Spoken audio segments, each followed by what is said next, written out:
Jungle. Bapak, saudara-saudara sekalian, Abu Dahda dia lebih bahagia punya harta di akhirat daripada di dunia. Kenapa? Harta di dunia ini, Pak, yang Bapak makan jadi kotoran, yang Bapak tabung jadi rebutan nanti anak ahli waris kita. Nah, apa kehebatan sedekah? Satu, sedekah itu kata Nabi memperpanjang umur. Kok bisa, Ustaz? Coba lihat, Pak. Kalau orang dermawan, jangankan masih hidup, sudah mati saja orang doakan.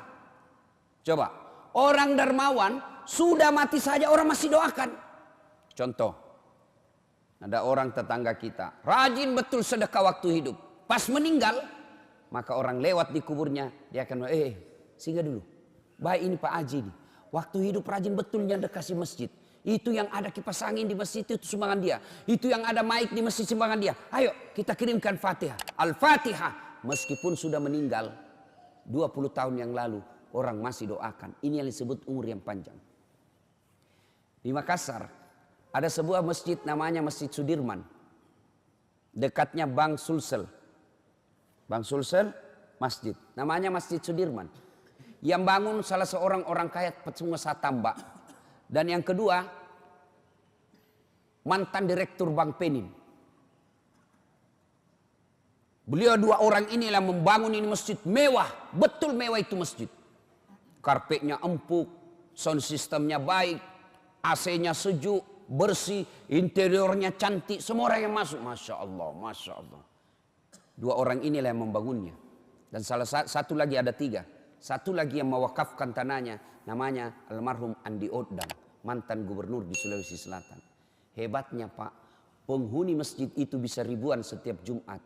Tapi setiap Jumat MC-nya selalu berkata, sebelum khatib naik ke mimbar, mari kita kirimkan suratul Fatihah kepada tiga orang yang membangun masjid ini. Setiap berjamaah, terutamanya setiap Jumat. Inilah yang disebut umur yang panjang. Meskipun sudah di alam kuburnya, tapi orang yang meninggal masih mendapat kiriman pahala. Itu umur panjang, Pak. Kenapa? Sedekah. Orang pelit, jangankan mati, hidup aja didoakan orang sial, Pak. Itu orang pelit. Orang masih hidup saja didoakan orang sial. Ada orang minta sedekah tidak pernah. Datang takmir masjid, tidak pernah aja dikasihnya. Lewat mobilnya, tidak pernah orang. Lewat mobil, Pak, orang pasti bilang, mudah-mudahan tabrakan. Pelit betul itu orang, mudah-mudahan dicuri ban mobilnya. Itu masih hidup aja orang doakan sial, Pak. Bagaimana kalau dia mati? Orang Bugis kata kalau dia orang mati, andrai lebu wajahmu, dupai. Coba bayangkan. Itu yang disebut at-takazur. Berlomba-lomba memperkaya diri, lalu dia enggan membayar zakat dan bersedekah. Bapak-bapak. Satu, sedekah memperpanjang umur. Yang kedua, sedekah tolak bala. Saya baru-baru pulang ceramah di Jambi, Polda Jambi. Saya berkenalan dengan salah seorang perwira tinggi di Polda tersebut. Dia cerita, suatu ketika ibunya sakit. Dokter sudah angkat tangan, sudah habis badannya, kurus. Dokter tidak menemukan penyakitnya. Sampai dia marah-marah ini polisi. Dia bilang, karena ada adiknya yang disekolahkan menjadi dokter. Dan dokter spesialis marah sama adiknya. Kau disekolahkan sama orang tua jadi dokter. Kok tidak bisa kau obati ini penyakitnya ibu? Marah-marah betul. Ilmu saya terbatas. Tidak bisa. Suatu ketika ada orang mau masuk pilkada. Maka dia mau jual pesantrennya, Pak. Bayangkan. Gara-gara pilkada dia mau jual pesantrennya. Na'udzubillah min zalik. Lebih sadisnya lagi, dia jual dengan manusia yang ada di dalamnya. Apa ndak bajingan orang seperti ini, Pak? Ini polisi, seorang polisi, agamanya tidak terlalu paham soal fikih. Dia kasihan lihat ini orang, penghuni pesantrennya belumlah cukup 20 waktu itu. Kasihan ini pondok, mau dijual dengan penghuninya, bukan pondoknya dia kasihan, Pak. Anak santri yang ada di situ, dia kemana ini kalau dia dijual dengan orang-orangnya? Inilah Pak, politisi kadang-kala begini, Pak. Kalau mau pilkada baik betul agamanya, pakai serban, pakai gamis, masuk masjid, kayaknya soleh sekali. Pasang baleho, fotonya pun dia balik, Pak. Pernah Bapak lihat itu politisi fotonya? Kan biasa kalau foto itu di atas kepalanya, Pak ya. Ini di bawah kepalanya. Baru dia tulis di balehonya, siap jungkir balik untuk rakyat. Itu politisi, Pak. Yang percaya, Pak, kalau Bapak mendengar perkataan politisi, jangan baper, Pak. Jangan bawa perasaan, Bapak sakit hati. Nah, dia belilah itu pesantren, Pak. Setelah dibeli, diperbaiki kamarnya. Dia, Masya Allah. Setelah itu, dia bawa orang tuanya, saya tidak usah sebut rumah sakitnya, tapi rumah sakit Kristen. Setelah diperiksa, ditahu ini, Pak, justru Kristen yang tahu penyakitnya. Ini penyakit gampang ini. Disembuhkan, Pak, dioperasi sekejap, sembuh, dan sampai saat ini, Pak, segar bugar itu ibunya. Dia bilang, inilah akibat sedekah saya, Ustadz, saya beli itu pesantren. Tolak bala. Bayangkan, yang tadinya semua dokter sudah angkat tangan, dengan sedekah tolak bala, Pak.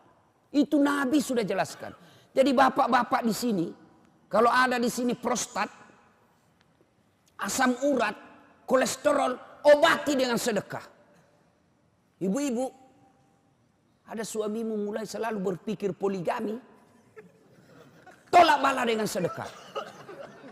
Betul, Pak. Ibu bangun sholat tengah malam, tidak usah curhat kiri kanan. Kita lihat, ibu-ibu mau tahu ciri-cirinya suami selingkuh? Mau kawin lagi? Ibu mau tahu ciri-cirinya? Satu, handphonenya pakai password. Mencurigakan sudah itu, Bu. Yang kedua, setiap terima WhatsApp, SMS masuk kamar mandi. Curigalah kau. Pasti ada sesuatu yang tidak beres. Nah, kalau sudah begini suami, tidak usah kau curhat sama tetangga. Apalagi curhat di Facebook. Tak kusangka kau begitu. Romantis ketika kau masih muda. Semakin kau tua semakin menjadi-jadi. Tidak usah curhat seperti itu. Gimana caranya? Ibu bangun sholat hajat tengah malam. Ambil minimal 2 rakaat. Syukur-syukur bisa sampai 8 rakaat. Selesai itu ibu berdoa. Ya Allah, Engkau yang menitipkan rasa cinta dalam hati suamiku. Ya Allah, palingkan hatinya kepadaku. Ya Allah, ini ada duit saya 1 juta ya Allah. Sedekah tolak bala. Mudah-mudahan suamiku terhindar dari wanita jahat. Bismillah. Coba amalkan. Yang jadi masalah kalau suaminya juga bangun sholat tahajud. Dia tolak bala juga, Pak. Ya Allah, ini ada duit saya 1 juta ya Allah. Saya sudah capek lihat istriku ya Allah. Malas betul. Suka ngomel, kuat makan. Ya Allah. Malas dandan ya Allah. Hancur saya hadapi ini perempuan. Ya Allah, ini ada duit saya 1 juta ya Allah. Tolak bala ke panti asuhan. Mudah-mudahan 1 juta ini istriku ikhlas saya kawin lagi. Bingung malaikat, yang mana doa dikabulkan? Sedekahlah, Pak. Sedekah tolak bala. Dan yang kedua, keutamaan sedekah. Sedekah itu tadi 1 tolak bala. Yang kedua, memperpanjang umur. Yang ketiga, sedekah itu Allah ganti berkali-kali lipat. Ringkas kisah. Dibelilah ini pesantrennya. Sudah dibeli pesantren, Pak. Apa yang terjadi? Subhanallah, dapat bantuan dari pemerintah Indonesia untuk membangun pesantrennya. Berapa bantuannya? 2 miliar. Makin berkembang pesantrennya itu, Pak. Luar biasa. Akhirnya hebatnya lagi. Yang keempat, keutamaan sedekah membuat doa terkabul.